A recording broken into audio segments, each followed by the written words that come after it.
నమస్తే అండి. అందరూ ఎలా ఉన్నారు? బాగున్నారా? మేము పెద్ద తిరుపతి అయితే వెళ్తామని చెప్పాను కదండి. బయలుదేరాము. ఈరోజు ఆదివారం. మాకు పెద్ద తిరుపతిలో దర్శనం అయితే బుధవారం వచ్చిందండి. మా కాలనీలో తెలిసిన వాళ్ళు లెటర్ రాసి ఇచ్చారు. ముందుగానే ఈరోజు బయలుదేరి అరుణాచలం అయితే వస్తున్నాము. ఇక్కడ మధ్యలో ఒక చోట ఆగి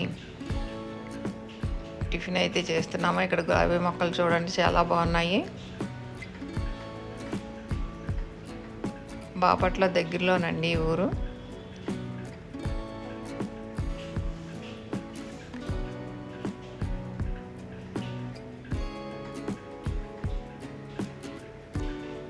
ఇక్కడ టిఫిన్ అయితే చేసేసి మేము మా ఫ్రెండ్ వాళ్ళ ఫ్యామిలీ వచ్చామండి. టిఫిన్ చేసి టీ తాగేసి మళ్ళీ మా జర్నీ కంటిన్యూ చేసాము. వీడియో నచ్చితే లైక్ చేయండి.